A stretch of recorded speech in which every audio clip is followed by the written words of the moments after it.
मुझे मालूम हुआ कि कुछ पीपल्स पार्टी के साथियों को जो कि गवर्नमेंट के अलाइज हैं उनकी कोई इश्यूज़ हैं और जब भी इश्यूज़ होती हैं फिर मेरी ड्यूटी लगती है।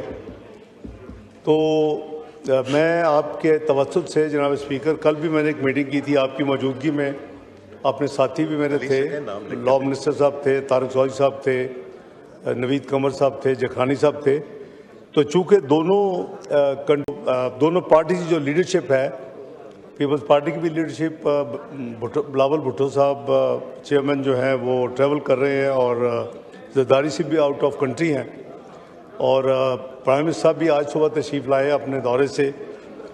इसी तरह हमारे कायद मियां मोहम्मद नवाज शरीफ साहब भी वापस तो आ गए हैं, लेकिन वो मेडिकल थोड़ी सी जो उनको एडवाइस है, तो ये मामला ऐसे नहीं है कि हल नहीं हो सकते। मैंने तमाम तफसील सुनी है। मैं आपके ज़रिए अश्योर करता हूँ कि ये दोनों लीडरशिप्स के साथ मामला, उधर से भी मामलात हैं, उधर से भी हल करने वाले हैं, दोनों तरह से हल करने वाले हैं।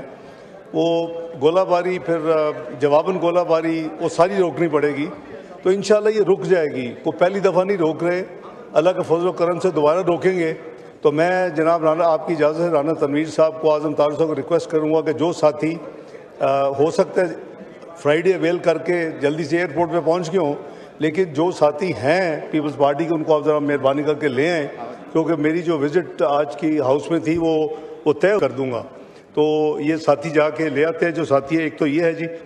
दूसरा, जनाब स्पीकर, हर साल की तरह इस साल भी यूनाइटेड नेशन में जनरल असम्बली का इजलास था। वज़ीर आज़म साहब उसकी क़यादत कर रहे थे और मुख्तलिफ वज़रा अपने अपने जिनके वहाँ कोई मामलात थे, क्योंकि मुख्तलिफ, एक तो मेजर जनरल डिबेट होती है जिसमें ऑब्वियसली वज़ीर आज़म नुमाइंदगी करते हैं, लेकिन जो दूसरे होते हैं मज़ामीन, उसमें ऑब्वियसली जो रेलेवेंट मिनिस्टर्स हैं या मेनली जो एक्टिविटी होती है फॉरेन मिनिस्टर की होती है, तो वो सारी चीज़ें के लिए हम वहाँ पहुँचे। और चूँकि असम्बली जो थी वो 23 से 27 सितंबर थी, यूएन जनरल असम्बली का जो इजलास था, लेकिन उससे एक दिन पहले कई ऐसी एक्टिविटीज़ होती हैं जो एक दिन पहले शुरू हो जाती हैं। तलाल साहब ज़रा ऊपर चले जाइएगा मीटिंग।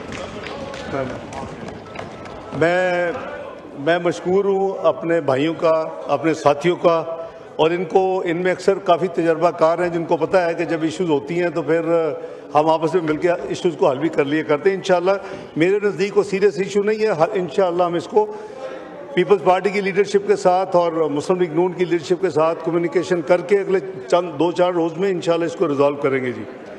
तो जनाब स्पीकर, मैं एक्सप्लेन कर रहा था कि ये जो 80th इनको कहता सब्र कर ले, सब कुछ बता देंगे। अगर काइंडली आप वो जो बात जो करने आए हैं, जो आप लोगों के सवाल ये नई रवायात कायम ना करें के ऊपर, यूएन जनरल वही बात, नई रवायात कायम ना करें। मेरी बात सुने, मुझे फ्लोर दिया हुआ है, मैं इनकी बात हमेशा सुनता हूँ। ये मेरी बात सुने मेहरबानी करके, को मैं आपको सब पता चल जाएगा। आप सब्र करें ज़रा, जब उसकी बारी आएगी तो उसमें भी पता चल जाएगा, कोई मसला नहीं है। तो जो यूएन जनरल असम्बली का जो 80th सेशन था जनाब स्पीकर, वो प्राइम मिनिस्टर साहब ने, मैं समझता हूँ कि कौम की भरपूर नुमाइंदगी की, और उन्होंने जहाँ कश्मीर का मसला उठाया वहाँ फ़लस्तीन का मसला भी उठाया, जहाँ उन्होंने दूसरे ग्लोबल इश्यूज़ पे जिक्र किया, क्लाइमेट चेंज का, वहाँ पाकिस्तान का इंडस वाटर ट्रीटी का ख़ुसूसन जिक्र किया, और ये बड़ी तफसील के साथ उन्होंने पाकिस्तान की नुमाइंदगी की। और जब वो सेशन उन्होंने तकरीर ख़त्म की तो सबसे पहले फ़लस्तीन के जो वहाँ नुमाइंदगी थी और जो उनके अपना सदर और वज़ीर आज़म के बिहाफ पे थे लोग, वो the proceedings of the house are suspend कर दूं, इसलिए प्लीज बात करने दें। एक इम्पॉर्टेंट इशू पे हो रहा है, मैं फिर प्रोसीडिंग्स बंद करके मंडे पे ले जाऊंगा सेशन। एक इम्पॉर्टेंट इशू है, फ़लस्तीन है, ये सारी चीजें, इसको करें प्लीज, सुने जी। तो मैं गुजारिश कर रहा था कि वहाँ इसराइल को बाय नेम क्रिटिसाइज किया गया, कोई नई बात नहीं है, तकरीर सुन भी लिया करें। सिर्फ आप एक मफरूज़े के तौर पे ना जाया करें, अभी आप दोबारा चले जाएं गूगल पे तो आपकी तकरीर मिल जाएगी। तो इसराइल को बाय नेम कंडेम्ड किया गया। तो ये सिर्फ यहाँ मैं मामला यहाँ मैं सारा जवाब देता हूँ जी, मैं कि मुझे सिर्फ टाइम दे दें मेहरबानी करके सब्र से। तो ये जो उनकी नुमाइंदगी थी वो आपके सामने है, रिकॉर्ड पे है। सबसे ज़्यादा देखी जाने वाली तकरीर वो है, यानी 24 घंटे में 1 मिलियन से ज़्यादा लोग उसको देख चुके थे, और जो नेक्स्ट थी वो 300,000 के करीब थी प्रेसिडेंट ट्रंप की। इसके अलावा ग्लोबल डेवलपमेंट इनिशिएटिव आपको पता है कि वो चाइनीज़ जो है वज़ीर आज़म उन्होंने खुद चेयर करना था, पाकिस्तान उस पर मदऊ था और पाकिस्तान ने उसमें वज़ीर आज़म साहब ने उसमें खुद उसमें नुमाइंदगी की। स्पेशल क्लाइमेट इवेंट जो है, जो हमारी चूँकि जो फ्लड्स का मसला है और जो पाकिस्तान 1% से कम एमिशंस के बावजूद दुनिया में टॉप 10 कंट्रीज़ में वल्नरेबल मुल्क है, उस हवाले से वो बहुत अहम इवेंट था। और इसमें जो नुमाइंदगी वज़ीर आज़म साहब की थी, और इसमें प्रेसिडेंट ऑफ ब्राज़ील ख़ुद उसको चेयर कर रहे थे। और जो COP30 होने जा रहा है वो ब्राज़ील में होने जा रहा है अगले चंद महीनों में, और इसकी मैं समझता हूँ कि रेलेवेंस बहुत ज़्यादा थी और उसकी नुमाइंदगी भरपूर की गई पाकिस्तान की। इसी तरह मल्टीलैटरल मीटिंग एक हुई, उसकी तफसील मैं फ़लस्तीन के हवाले से और गज़ा के हवाले से सेपरेट अभी अर्ज़ करूँगा। लेकिन वो जाने से पहले ये बात हुई कि UNGA तो होने हर साल होता है, अब भी होगा, 80वां हो रहा है। यूनाइटेड नेशन फेल हो चुका है गज़ा में खून बंदी कराने के लिए। यूरोपियन यूनियन फेल हो चुका है वहाँ खून बहाने को ख़त्म करने के लिए। अरब ममालिक फेल हो चुके हैं वहाँ खून बंद करवाने के लिए। Have a heart. कोशिश क्या थी कि क्या पाकिस्तान, और ये कोई अनाउंस करके नहीं, ये एक नोबल मिशन था इस विजिट का, कि कोशिश करें कि हमारे साथ अगर कुछ ममालिक मिल के, US is the perhaps the last hope now, कि अगर उनको इंगेज करके ये खून बंदी जो रोज़ हो रही है मासूम जानों की, अब वो भूख की वजह से बेचारे फौत हो रहे हैं वहाँ लोग, कई दर्जने रोज़ वहाँ से निकाले जा रहे हैं, और जो गए हुए हैं उनको वापस आने नहीं दिया जा रहा। देने का प्लान है। तो इसके लिए एक प्लान था कि कुछ ममालिक अगर मिल के, तो जो प्रेसिडेंट ट्रंप हैं US के, उनको इंगेज करके उनको इन्वॉल्व करें कि भाई ये इस वक्त सबसे ज़्यादा तकलीफदेह मसला ये है फ़लस्तीन का और गज़ा का, और जहाँ वो 64,000 लोग शहीद हो चुके हैं जनाब स्पीकर, 1.5 लाख से ज़्यादा जख्मी हो चुके हैं पिछले 2 साल में। ये दर्जनों करारदादें पास हो चुकी हैं यूनाइटेड नेशन में, UN जनरल असम्बली में OIC की करारदाद हो चुकी हैं। हमने तो अपना तकरीर में मैंने तो कहा कि गज़ा तो ग्रेव यार्ड का बन चुका है, कब्रिस्तान, इंटरनेशनल ग्लोबल कॉन्शियस का ज़मीर का कब्रिस्तान बन चुका है, वहाँ तो लोगों का कब्रिस्तान तो बन रहा है। तो बात यह है कि ये एक अटेम्प्ट थी, और ये वो मीटिंग थी जिसमें 1+1 था कि मुल्क का सदर, जहाँ में सदारती निज़ाम है या पार्लिमानी निज़ाम है तो वज़ीर आज़म, और उस मुल्क का वज़ीर ख़ारजा। 8 ममालिक थे उसमें जनाब स्पीकर। हमारे साथ सऊदी अरेबिया मिला, हमारे साथ जॉर्डन मिला, हमारे साथ इजिप्ट मिला, हमारे साथ UAE मिला, हमारे साथ कतर मिला। ये 5 अरब ममालिक थे। और जो इस्लामी मुल्क हैं जो अरब ममालिक नहीं हैं, उसमें हमारे साथ तुर्की मिला और इंडोनेशिया मिला। ये वो 8 ममालिक थे जिनके या सदर, जिनके सदारती निज़ाम है, तुर्की का सदर है, इंडोनेशिया का सदर है, या वज़ीर आज़म, और उनके तमाम 8 के 8 पाकिस्तान समेत वज़ीर ख़ारजा। ये एक मेरे नज़दीक सबसे इम्पॉर्टेंट मीटिंग थी जो कि वहाँ हुई, और उसकी मैंने जैसे अर्ज़ किया कि मैं तफसील अर्ज़ करता हूँ कि उस मीटिंग में यही बात की कि जी कोई और एजेंडा नहीं था, अपना एजेंडा नहीं था। और उस मीटिंग जब तय हो गई, उससे पहले एक दिन प्रिपरेटरी मीटिंग हुई। मैं आज तफसील बता रहा हूँ, ये किसी प्रेस में नहीं है। और ये तय हुआ कि ये डिस्क्रीट रखी जाएगी। ये इतना noblest of the noble cause है कि अगर ये निकला तो कई जो स्पॉइलर हैं जो इसको ख़राब करेंगे वो जंप करके आ जाएंगे मैदान में। हमने देखा है, मैंने जैसे अर्ज़ किया, ना UN की रेजोल्यूशन ने कोई काम किया, ना सिक्योरिटी काउंसिल रोक सकी, ना अरब ममालिक खुद रोक सके। और वहाँ तकरीरें बहुत हुई हैं इस हाउस में भी एक हमने रेजोल्यूशन पास की, बड़ी सिंसियरिटी में मोस्ट ग्रेटफुल हूँ दोनों साइड्स का, कि इधर भी हुई, सेनेट में भी हुई, लेकिन एंड रिजल्ट क्या था? वो खून बह रहा था, वो लोग रोजाना अब भूख से वहाँ ह्यूमैनिटेरियन एड को नहीं जाने दिया जा रहा था। जनाब स्पीकर, तो उससे एक दिन पहले हमारी 8 फॉरेन मिनिस्टर्स की प्रेपरेटरी मीटिंग हुई, उसके बाकायदा, ताकि 1 घंटे की मीटिंग थी प्रेसिडेंट ट्रंप की वो वाली, तो ये साइड लाइन्स पे थी और यूएन हेडक्वार्टर्स के अंदर थी, अक़वाम मुत्तहिदा के हेडक्वार्टर्स के अंदर थी न्यूयॉर्क में। उस पर हमने बात सबने की कि जी ये इस वक्त जो कुछ हो रहा है ये तो शर्मनाक चीज़ है। अगर इसको भी रोक नहीं सकते फिर इस अदारों के ऐसे का क्या फ़ायदा यूएन जनरल असम्बली का, क्या फ़ायदा यूएन सिक्योरिटी काउंसिल का? आई मस्ट अप्रिशिएट के प्रेसिडेंट ट्रंप ने उसको पॉजिटिवली रिएक्ट किया, पॉजिटिव रिस्पॉन्स दी। उसने कहा कि फिर इस तरह करें कि आपके जो 8 फॉरेन मिनिस्टर्स हैं, मेरी टीम आपके साथ बैठ जाती है और आप कोशिश करें कि 48 से 72 घंटे में कोई आप वर्केबल सोल्यूशन दें। और उन्होंने बताया कि मैंने पीर को, आने वाला जो पीर था जो गुजर गया है, मैंने पीर को नेतन्याहू से मीटिंग करनी है, तो मैं फिर इसको कोशिश करता हूँ कि इसको रोकने की। ये सारी उसकी स्पिरिट थी, इस पर किसी का जाती एजेंडा नहीं है। और जैसे मैंने कहा कि तमाम जो फोरम है जिनको करवा लेना चाहिए था, अब तक 2 साल नहीं करवा सके, तो इसलिए वो मीटिंग ख़त्म हुई। अगले दिन मीटिंग तय हुई दोबारा, कतर की एम्बेसी कन्वीनर थी, उस एम्बेसी में तमाम मीटिंग्स हुई, इसको कोई पब्लिक नहीं किया गया, कोई फोटो नहीं रिलीज हुई। वहाँ से प्रेसिडेंट ट्रंप वाली मीटिंग की जरूर हुई क्योंकि यूएन वो हेडक्वार्टर्स में थी, और उसमें प्रेसिडेंट ट्रंप की मीटिंग भी आई, कमेटी उनके भी टीम आई, उनके साथ खुल के बात हुई कि भाई आप क्या चाहते हैं, आप बताएं कि जो कुछ हो रहा है ये कैसे आपके ख्याल में कैसे क्या खत्म हो सकता है। तो उन्होंने एक पेपर दिया, एक प्रपोजल दिया जो कि 20 पॉइंट प्रपोजल था। हमने कहा कि आपने हमें दे दिया, काफ़ी लंबी मीटिंग हुई, और उसमें जब उन्होंने दिया हमने कहा कि अब हम आपस में मीटिंग करेंगे अगले 24 घंटे और फिर हम आपको बात बताएंगे कि हमारा क्या इस पर रद्द अमल होगा। जनाब स्पीकर, उसी के अंदर रहते हुए बजाय ये कि हम कंप्लीट एक नया ड्राफ्ट बनाते और फिर वो उसमें कई दिन लगते, तो हमने कहा कि इस फ्रेमवर्क के अंदर रहते हैं, जो चीज़ें हमारी विश लिस्ट है उसको हम उसमें या इनकी चीज़ों को अमेंड करते हैं, डिलीट करते हैं, यानी ट्रैक चेंजेस जिसे कहते हैं, और अपनी चीज़ें डालते हैं।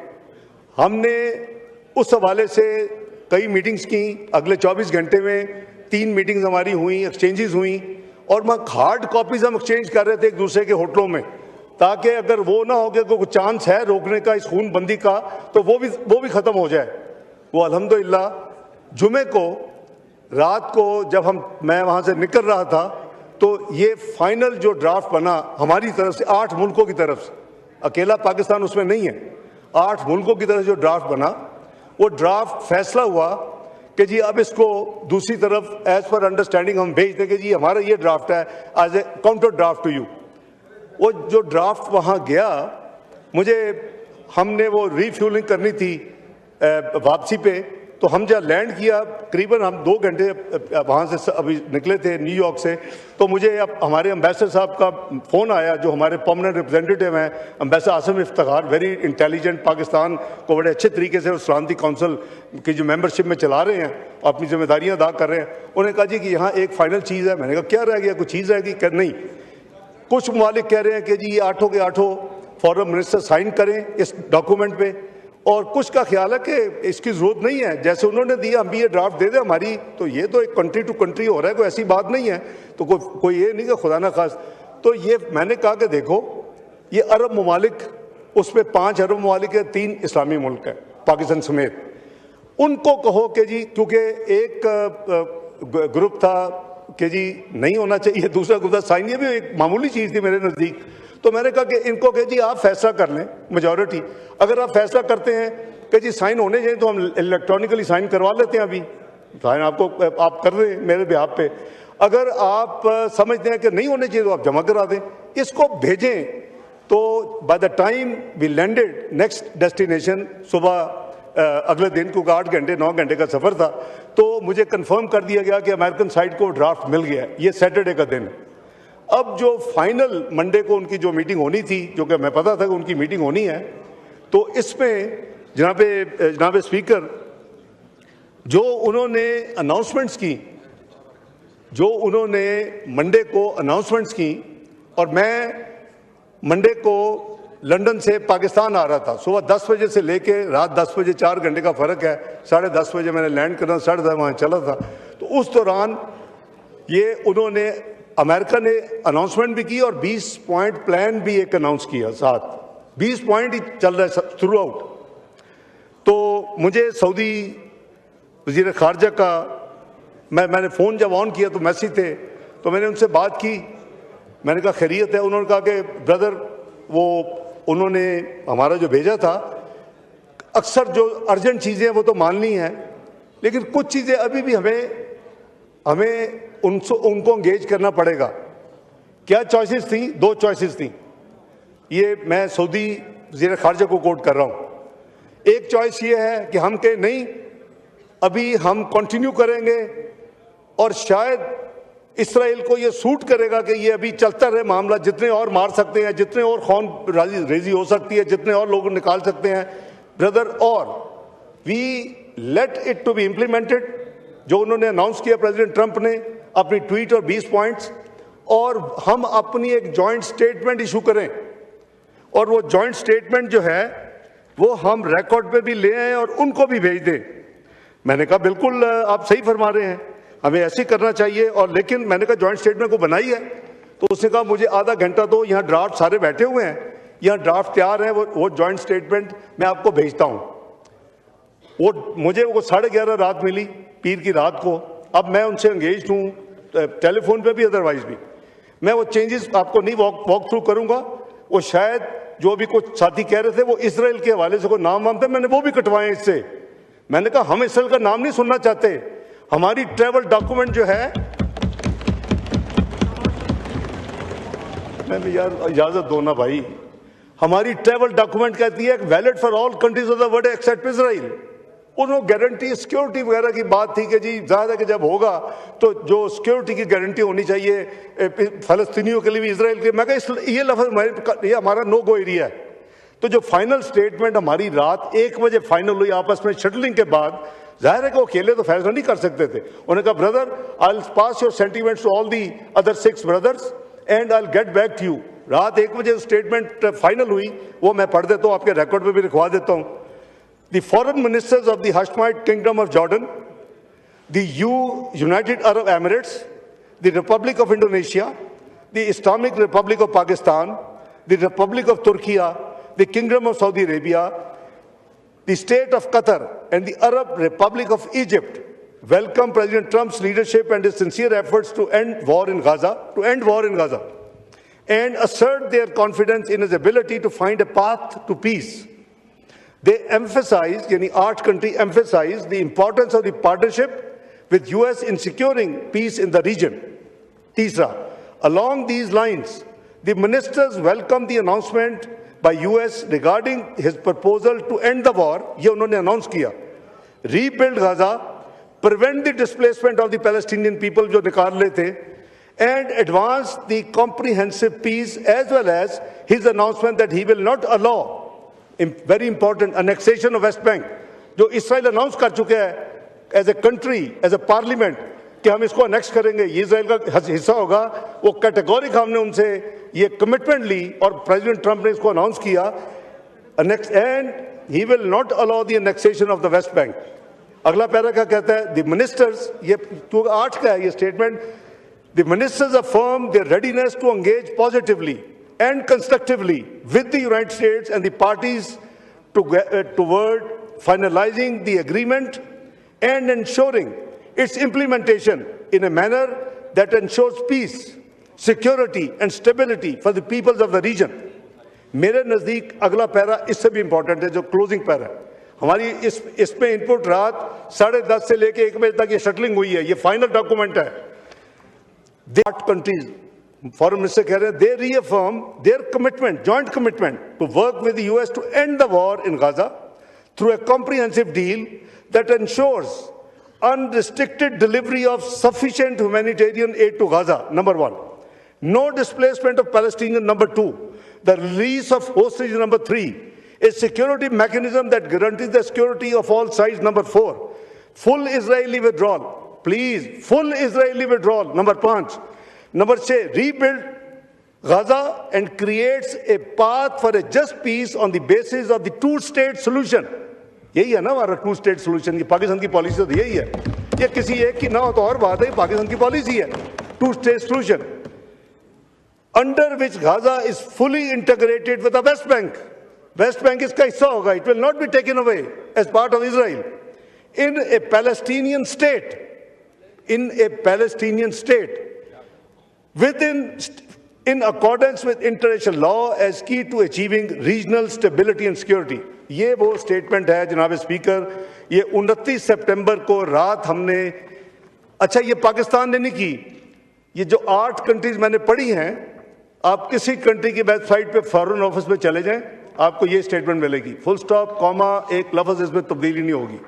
This was the joint statement finally agreed with full stop and comma negotiated and wherever necessary make material changes and still committing what I've told you। ये मैं आपके रिकॉर्ड पे रखने लगा हूँ, आपकी इजाज़त हो जनाब स्पीकर। ये वो स्टेटमेंट है जो कि पाकिस्तान के बिहाफ पे उस रात को दी गई, ट्यूसडे अर्ली मॉर्निंग का टेक्निकली 1:45 बजे, और ये मंडे और ट्यूसडे की दरमियानी रात थी। मैं इसमें गुजारिश ये कर रहा हूँ कि जनाब स्पीकर के या तो हमारी सोलो इतनी हो कैपेसिटी कि हम इसको बंद करवा सके, तो हमें हर कुर्बानी देनी चाहिए, करना चाहिए। अगर हम नहीं कर सकते तो यही एक रास्ता था कि जहां यूनाइटेड नेशन फेल हो गया, जहां सिक्योरिटी काउंसिल फेल हो गई, जहां अरब ममालिक खुद फेल हो गए जॉइंटली, जहां ओआईसी फेल हो गई जो इस्लामी तंजीम 57 मुल्क की है, सेकंड लार्जेस्ट मल्टीलैटरल फोरम, तो फिर क्या रास्ता था? क्या हमने तमाशा देखना है, स्टेटमेंट्स देनी है और सियासत करनी है टॉक शोज पे बैठ के, कि क्या हमने कुछ मटीरियल काम करना है? मैं समझता हूं कि कुरान में मुझसे, मैं तो बहुत एक स्टूडेंट हूं, क्या कहता है Quran Hakim? Saving of one human life tantamounts to saving of the entire humanity, killing of a human being tantamounts to killing of the entire humanity। और यहां तो दर्जनों रोज और कई 100 रोज शहीद हो रहे हैं वहां भाई, तो हम स्टेटमेंट्स के साथ गुजारा नहीं होगा। ये एक प्रैक्टिकल अमल है, अल्लाह ताला इसको कबूल करें। और मैं मशकूर हूं दूसरे 7 ममालिक का, उन्होंने भरपूर हमारे साथ मदद की, उन्होंने भरपूर अपनी कंट्रीब्यूशन की, उन्होंने भरपूर एंगेजमेंट की। और ये जो मामला जो वहां पहुंचने पे शुरू हुआ, वो हमारे यहाँ आने लैंड किया मंडे नाइट 10 साढ़े 10 और ये रात 1:45 में ख़त्म हुआ। ये उसकी बैकग्राउंड है जनाबे स्पीकर। मैंने कैटेगोरिकली जो प्रेस ब्रीफिंग की फॉरेन ऑफिस में ट्यूसडे को, मैंने ये क्लियर कर दिया कि ये जो 20 पॉइंट जो ट्रंप साहब ने जो पब्लिक की हैं, ये हमारे नहीं हैं, ये मनोवन हमारे नहीं हैं। मैंने कहा है कि इसमें कुछ चेंजेस की गई हैं जो हमारा ड्राफ्ट था, मेरे पास सारा रिकॉर्ड मौजूद है। और भाई सुने ना, आप सुन तो ले भाई जान, जो ट्वीट आ गई वो भी ट्रांजिट पे थे। मैं पीर को आ गया था, वो आज सुबह पहुंचे हैं, उनकी और एंगेजमेंट थी। तो उन्होंने जब प्रेसिडेंट ट्रंप ने ब्रॉडर ट्वीट की, उसके जवाब में उन्होंने ट्वीट कर दी। उनको कोई हैरान तो नहीं होना था उस वक्त? भाई सुन तो लो ना यार जनाब स्पीकर, किसी को ऐलान तो नहीं होना था कि जी वो 20 पॉइंट वो नहीं है जो हमने 8 मुल्कों ने भेजे। बहरहाल ये this is the end result, और इसमें सियासत की गुंजाइश नहीं है, अनलेस कि वी वांट कि हम वहां से वॉक अवे करते और हम इसको छोड़ते, ये एफर्ट ही ना करते तो हमारे लिए बहुत आसान था। ये एफर्ट कोई शेड्यूल में नहीं थी, ये एफर्ट यूएनजीए का हिस्सा नहीं होती। ये जहां तक फलस्तीन के साथ हमारी कमिटमेंट का ताल्लुक है, आपको पता है जनाब स्पीकर, 2 साल के लिए पाकिस्तान सिक्योरिटी काउंसिल का मेंबर है, non elected member, non permanent elected member. 5 permanent होते हैं, 10 इलेक्टेड होते हैं। हमारे पास जुलाई में सदारत थी, 1 महीने के लिए होती है सदारत, जिसको मिलती है, और वही कोई एक थीम लेके आता है वो मुल्क, और उसके ऊपर एक दिन बहस होती है, डिबेट होती है, उसके बाद उसको अडॉप्ट किया जाता है या उसको ओपन छोड़ा जाता है। हमने मल्टीलैटरलिज्म, पीस एंड सिक्योरिटी, जो कि तमाम मेंबर्स का था कि ये बहुत अच्छे, इस वक्त जो हालात है दुनिया में, जो अफरा तफरी है, जो हर जगह पे कॉन्फ्लिक्ट है, कहीं भी अमन नहीं है, तो ये आप चुनेंगे, बड़ा अच्छा सब्जेक्ट है। मैं सिर्फ उसका मैंने सदारत नहीं की 1 दिन जुलाई में, मैंने साथ फलस्तीन का दूसरा दिन रखा, मैंने फ़लस्तीन में उसकी भी सदारत की, वो रिकॉर्ड मंगा के देखे क्या है वो। मैंने OIC को एक मुसलमान होने की हैसियत से मैं समझता हूँ कि हम जितना OIC को स्ट्रेंथन कर सकते हैं, इसको तवाना कर सकते हैं, इसको खड़ा कर सकते हैं, इसको मजबूत टांगों वाला बना सकते हैं, हमें करना चाहिए। ये सेकंड मल्टीलैटरल बिगेस्ट फोरम है आफ्टर UN, तो उसका एक तीसरा दिन वो रखा। जनाब स्पीकर, कई सालों से सिक्योरिटी काउंसिल में कोई यूनानिमस रेजोल्यूशन पास नहीं हुई, कई सालों से, शायद 12 साल हो गए। ये पहला मौका था जब मैंने वो सदारत की, यूनानिमस रेजोल्यूशन उसके हक में पास हुई। OIC के हवाले से अब रिकॉर्ड चेक करा ले, मैं को हवा में बात नहीं कर रहा। कई सालों से जो भी कंट्री प्रोजाइड करता है, अगर चीन ने करना है तो वांग ही आया उनका फॉरेन मिनिस्टर, अगर किसी और कंट्री ने करना है, वो जो 1 महीना मिलता है वो आप पूरी भरपूर अपनी उसकी कंट्रीब्यूशन करते हैं। कई सालों में पहली दफा OIC के topic paper presidential statement unanimously adopt हुई कई सालों के बाद। तो मैं समझता हूं कि ये पाकिस्तान अपनी हम पूरी कोशिश कर रहे हैं, ये हमारा जिम्मेदारी है। ये कोई सिर्फ हमारा जाती कोई मसला नहीं है, ये तो हमारा एक इस्लामी जिम्मेदारी है। यानी मैंने अभी मैंने कुरान हकीम कोट किया है, नबी अकरम सल्लल्लाहु अलैहि वसल्लम क्या कहा, यहाँ हजरत बैठे हुए हैं मौलाना फजलुर रहमान साहब, जो मुझे हदीस की समझ है कि मुस्लिम उम्मा इज लाइक वन बॉडी, एक जिस्म की तरह तमाम मुसलमान उम्मत 57 मुल्क, अगर किसी भी जगह पे किसी को तकलीफ है बॉडी में तो हर एक को तकलीफ उसको महसूस होनी चाहिए और उसको रिएक्ट करना चाहिए। 57 मुल्क, वो एक बॉडी है, इस्लामिक बॉडी। तो मैं समझता हूँ कि जो काविश थी उसमें बिगनिंग अल्हम्दुलिल्लाह मैं समझता हूँ अच्छी है, और जो फ्लोटेला चल रहा था उसमें भी साथी ज़ाहिर जानना चाहेंगे कि उसमें क्या हुआ। तो फ्लोटेला जो चल रहा था उसमें हमारे एक सेनेटर साहब भी थे।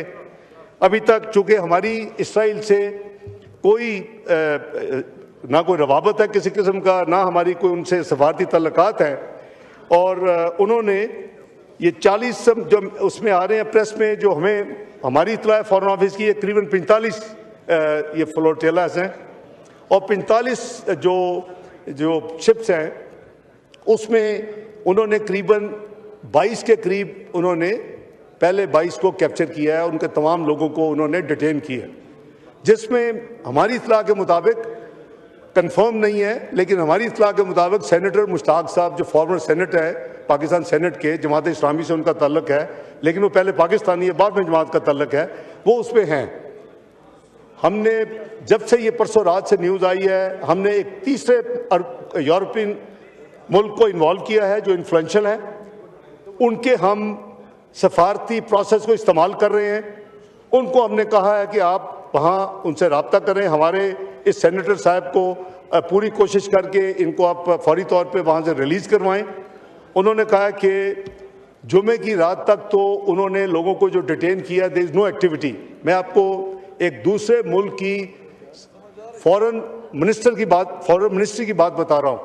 ये नहीं कि हम सोए हुए हैं, हमारा एक पाकिस्तानी उसमें है, बाकी नहीं है उसमें।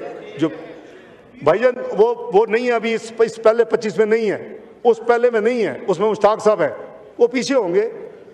लेकिन रसूल की बात हो रही है, उनको कहा जितने भी पाकिस्तानी हैं एक तो हमें कंफर्म करें। उन्होंने कहा जी कि उस हफ्ते को वो तो काम नहीं करते, सब जो उनका है यहूदियों का। उन्होंने कहा जी कि इतवार को we will give you definitely the information.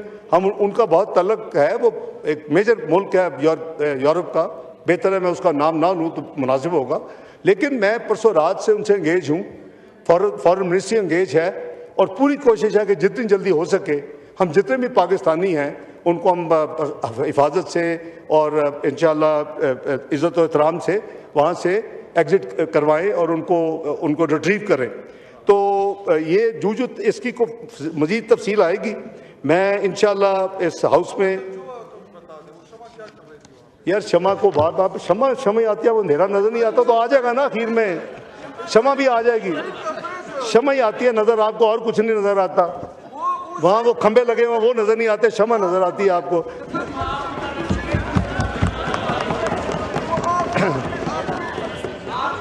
Ji no cross talk. जनाब स्पीकर, मेरा ख्याल है कि हमें किसी सब्जेक्ट पर थोड़ा सा सीरियस हो जाए। हम भी उसमें बैठे हैं, बहुत साल बैठे हैं, इस तरह नहीं है, थोड़ा सा सब्र, उसका भी जवाब देता हूँ। मैं आपको बता दिया प्राइम मिनिस्टर साहब की जो मैंने, ताकि रिकॉर्ड पे आपकी आ जाए, आपने कहा था पूरी ब्रीफिंग के हाउस को। इसके अलावा जो मेन इवेंट्स मैंने आपको बताए हैं, उनकी ऑस्ट्रेलिया के चांसलर के साथ उनकी मीटिंग थी, उनकी कुवैत के क्राउन प्रिंस और प्राइम मिनिस्टर के साथ मीटिंग थी, उनकी श्रीलंका के सदर के साथ मीटिंग थी, उनकी जो chief adviser virtually prime minister Bangladesh doctor Yunus के साथ मीटिंग थी, उनकी वर्ल्ड बैंक के प्रेसिडेंट बंगा के साथ मीटिंग थी, सेक्रेटरी जनरल एंटियो गुटेरस के साथ मीटिंग थी, और मैनेजिंग डायरेक्टर IMF के साथ मीटिंग थी, और बिल गेट्स से मीटिंग। ये उनकी मीटिंग्स थी जो कि उन्होंने की, और डेलीगेशन में ऑब्वियसली मैं भी था और दूसरे मिनिस्टर साहबान भी थे, उस मीटिंग में अटेंड किए। मेरी अपनी जनाब स्पीकर जो मैंने आपको बताया कि वो जो हाई लेवल 1+1 वाला मीटिंग थी, उसके अलावा मेरी जो मीटिंग थी वो कॉमनवेल्थ फॉरेन मिनिस्टर्स की मीटिंग थी। वहाँ मेरी 30th anniversary of 4th world conference on women, वो बहुत बड़ा फोरम हासिल करते हैं जेंडर के वाले से, उसमें थी। मेरी OIC की मीटिंग थी कल्चर ऑफ पीस, नबी पाक सल्लल्लाहु अलैहि वसल्लम की 1500वीं सालगिरह के ऊपर, वो मैंने अल्हम्दुलिल्लाह मैंने खुद अटेंड की। और OIC की कमेटी की मीटिंग थी जो बनी है 6 में, जिसमें हम शामिल हैं। फ़लस्तीन के ऊपर दोबारा वहाँ मीटिंग थी। और यूनाइटेड अल्लाहु अकबर,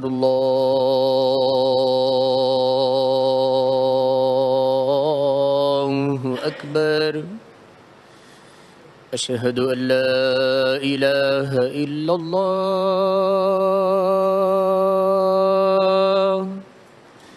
अशहदु अल्ला इलाहा इल्लल्लाह, अशहदु अन्ना मुहम्मद रसूलुल्लाह, अशहदु अन्ना मुहम्मद रसूलुल्लाह,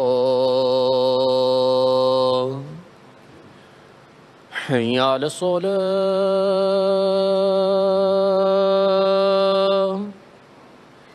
हय्या अलस सलाह,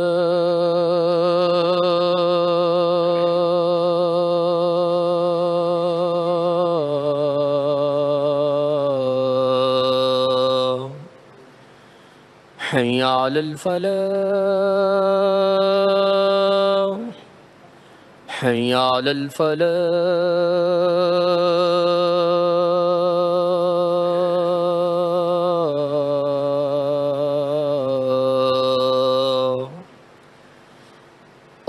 अल्लाहु अकबर, अल्लाहु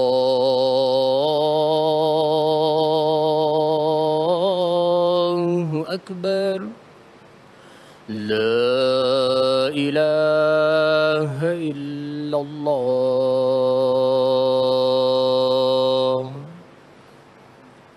जी डिप्टी प्राइम मिनिस्टर।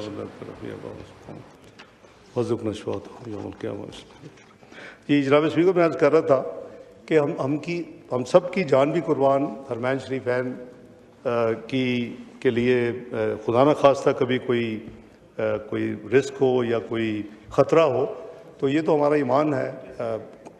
मुआहदा हो ना हो, हर मुसलमान की ये दिली ख्वाहिश होती है और होनी चाहिए। तो ये जो मुआहदा है ये कोई आनन फानन नहीं हुआ। इस पे करीबन इनिशियल थॉट्स जो हैं वो PDM की गवर्नमेंट में थोड़ी सी बात हुई, लेकिन इस गवर्नमेंट में जब से ये गवर्नमेंट आई है इसके ऊपर तफसील के साथ दोनों ममालिक की बात होती रही है। और इसमें कैटेगोरिक है कि अगर एक मुल्क पे को हमला होगा तो ये तसव्वुर होगा कि दूसरा मुल्क एज इफ कि दूसरे मुल्क पे भी हुआ है। यानी अगर ये मुआहदा होता और जैसे इंडिया ने हमारे ऊपर हमला किया था तो ये तसव्वुर होता कि सऊदी अरेबिया पे भी इंडिया ने उसी वक्त हमला किया, एंड वाइस वर्सा।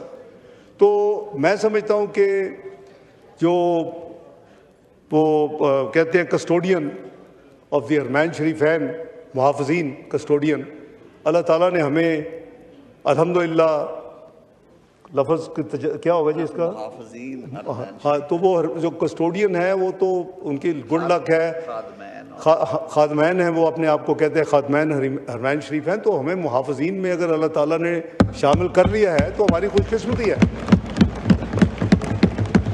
मैं तो अल्लाह ताला के हुजूर बेपनाह शुक्रगुजार हूँ कि ये किसी से भी हो सकता था, ये किसी टेनोर में भी हो सकता था, ये कई सालों से ऐसी चीज़ें चल रही थी, लेकिन अगर अब अल्लाह ने दिया है तो ये हमारी खुशकिस्मती है। कोई इसमें कोई बड़ाई की बात नहीं है, इसमें कोई अचीवमेंट की बात नहीं है। वो जो चीज़ें चल रही थी वो हो नहीं रही थी, कभी फाइनल नहीं होती थी। अभी तो ये करीबन ये पिछला 1.5 साल इसी इसमें काफ़ी हुई है, लेकिन ऑब्वियसली रिस्ट्रिक्टेड थी और रिस्ट्रिक्टेड होनी चाहिए, ऐसी चीज़ें सारी दुनिया में होती हैं। तो ये हमारा जो उनके साथ मुआहदा हुआ है, वो जो अपने आप को खातमैन हरमैन शरीफैन कहते हैं, तो अल्लाह ताला ने हमें मुहाफ़िज़ीन हरमैन शरीफैन का एक दे दी है जिम्मेदारी। तो अल्लाह ताला हमसे ये जो हुआ है इस नेकी को या इस नीयत को कबूल करें। और मैं ये भी आपसे शेयर कर लेता हूँ, कोई हर्ज नहीं है, कई ममालिक ने इस मुआहदे के बाद इंटरेस्ट शो किया कि वो भी पाकिस्तान के साथ ऐसा मुआहदा करना चाहते हैं। अल्हम्दुलिल्लाह उसमें कुछ अरब ममालिक भी हैं, कुछ नॉन अरब ममालिक भी हैं जो कि इस्लामी ममालिक हैं। तो ऑब्वियसली कोई ऐसी चीज़ नहीं है कि जी आंखें बंद करके आपने मैंगो एक्सपोर्ट तो नहीं कर रहे ना, तो क्या आप बंद करके आप कहें ठीक है मुआहदा कर लेते हैं या राइस एक्सपोर्ट करनी। ये बहुत इम्पॉर्टेंट चीज़ है। जो जैसे मैंने कहा कि जो सऊदी अरेबिया के लिए जो जज्बात हैं, जो हमारी ईमानी जो जिम्मेदारियां हैं, वो उसको मद्देनज़र रखते हुए ये जो एक यूनिक मुआहदा हुआ है, अल्लाह ताला का शुक्र है। और हम श्योर के किसी वक्त जनाब वज़ीर आज़म भी इस पे ऊपर जब भी मौका मिलेगा रोशनी डालेंगे। लेकिन दूसरे ममालिक ने भी काफ़ी इंटरेस्ट शो किया है उसके बाद।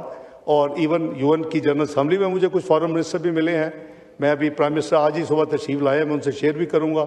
और फिर हम देखेंगे कि ये तो अगर इतने ममालिक मिल जाते तो वैसे ही शायद नया नेटो, ईस्टर्न नेटो बन जाएगा ये तो बहरहाल वो पता नहीं अल्लाह को क्या मंजूर है, शायद हमारी ज़िंदगी में नहीं तो वो वक्त आएगा। मेरा तो ईमान है कि Pakistan has to lead the Islamic उम्मा वन डे इंशाअल्लाह। ये 57 मुल्क की इंशाअल्लाह इसके लीड क़यादत करेगा इंशाअल्लाह। अल्लाह ताला ने आपको न्यूक्लियर क़ुव्वत दी है, अल्लाह ताला ने आपको मिज़ाइली क़ुव्वत दी है। मैं वो खादम हूँ जो डे 1 पे जो मिज़ाइली क़ुव्वत की जो बुनियाद रखी गई थी 21 अप्रैल 1999, मैं जाके तमाम डिस्कशन डिटेल तय करके आया था। ये जिंदा हैं साइंसदान समर मुबारकबाद और जिंदा हैं जनरल किदवाई। तो ये चीज़ें ना कभी पब्लिक हुई हैं ना कभी पब्लिक होंगी, ये हमारे साथ कबर में चली जाती है ऐसे कौमी राज। तो आप एक एटमी क़ुव्वत है अल्हम्दुलिल्लाह, आप एक मिज़ाइली क़ुव्वत हैं, अब आपको मुआशी क़ुव्वत बनना है। और मुआशी क़ुव्वत यूनिटी के साथ होगी, मुआशी क़ुव्वत लड़ाइयों के साथ नहीं होनी। हमें मिल के पाकिस्तान को लेके जाए और इसका पोटेंशियल है। ये 2013 में बैकवर्ड इकोनॉमिक अनस्टेबल कंट्री और एक डिफ़ॉल्ट पे खड़ा हुआ 6 महीने की प्रेडिक्शन से कहाँ पहुँच गया था 3 साल में। ये सारी कौम की कंट्रीब्यूशन है कि आप दुनिया की 24वीं बड़ी मईशत बन के, आपकी इन्फ्लेशन गिर के 3.59 पे आ गई, आपकी चढ़ गई, आपके रिजर्व $25 बिलियन पे चढ़ गए। को किसी ने आके आपको तोहफे में तो नहीं 3 साल में दे दिए थे, मेहनत थी। ये हमारी बदकिस्मती है कि फिर वो मैं क्या कहता हूँ कि नेचुरल और ह्यूमन कोड आ गया और फिर 2022 तक हम 24वीं मईशत से गिर के 47वीं मईशत तक गिर गए। अब उसको निकालें, उसको दोबारा लेके जाएं। आपका मुकाम है कि आप G20 में शामिल हो जो दुनिया की प्रीमियम इकोनॉमिक क्लब है। तो ये अगर मिल के करेंगे तो ये डूएबल है। स्टेबिलिटी आ चुकी है, ग्रोथ के लिए पूरी तैयारी है। बड़ा कुछ साथियों का बहुत ज़्यादा एक सवाल था मेरे ख्याल में, वो भी जवाब दे देता हूँ। जो डेलीगेशन जाता है UNG में, ऑफिशियल डेलीगेशन, उसके लिए वजीर खारजा लेटर ऑफ क्रेडेंस इशू करता है और वो लेटर ऑफ क्रेडेंस जो है वो UN जनरल सेक्रेटरी के नाम लिखा जाता है। वो लेटर मैंने साइन किया है, वो मौजूद है रिकॉर्ड के लिए। आपने देखना हो तो मैं आपको दिखा दूंगा, किसी साथी चुन लें। उसमें ये नाम नहीं था ये जो फरमा रहे। एक होता है PM एंटूराज, वो UN सेक्रेटरी जनरल को आप नहीं भेजते, उसमें उनके वैले भी हैं, उनके मुलाजमीन भी हैं, उनके सिक्योरिटी के भी सारे बंदे हैं, उनके स्पीच राइटर्स भी हैं। इस मोहतरमा का उसमें नाम मैंने बाद में जो पता किया, मेरे नॉलेज में नहीं था, मुझे लेटर ऑफ क्रेडेंस का पता जो मैंने साइन किया, ये उसमें उनका नाम था। और वो स्पीच राइटर का जो 5-6 का जो ग्रुप है जो उस टाइप की चीज़ों को हैंडल करते उसमें था। लेकिन वो मैं समझता हूँ कि उनके अनयूजुअल कंडक्ट जो उन्होंने किया, उनको नहीं करना चाहिए था कि जी मैं I have boarded Pakistan air force 1। Pakistan air force 1 पे तो और भी वजीर भी जा रहे हैं और सेक्रेटरी साहबान भी जा रहे हैं, तो उसमें ये क्या यानी बूस्ट करने की क्या तकलीफ है। तो मैं समझता हूं कि वो बड़ी उनकी इररिस्पॉन्सिबल उनकी हरकत थी। और फिर जो बैकलैश हुई वो भी आपके सामने है मैं कैटेगोरिकली मैंने ट्वीट का जवाब भाई दे दिया था कि ये लेटर ऑफ क्रेडिट्स में जो कि ऑफिशियल डेलीगेशन है, जो कि मैंने साइन करता हूं, मैं वज़ीर आज़म सब टॉप पे होते हैं, जितने वज़ीर ख़ारिजा और दूसरे बाद में होते हैं, जो वो है official delegation to the UN to handle all these events, और वही बोल सकते हैं उनमें से कोई। अगर कोई पीएम बिजी है तो वो उसकी जगह मैं बोल सकता हूँ, मैं बिजी हूँ तो उनमें से कोई वजीर बोल सकते हैं। मसलन एक ह्यूमन राइट्स पे था, वजीर कानून ने जाना था, ये नहीं जा सके, इनकी वो मैंने जिम्मेदारी वहाँ अदा की। तो मैं सिर्फ क्लैरिफाई कर रहा हूँ, मेरा ख्याल है कि एक चीज़ को हम बिला वजह ना करें, लेकिन चले आप बिल वजह कर लें, लेकिन मैं सिर्फ ये अर्ज कर रहा हूँ कि लेटर ऑफ क्रेडेंस में उस खातून का नाम नहीं था। मैं बहुत शुक्रिया जी।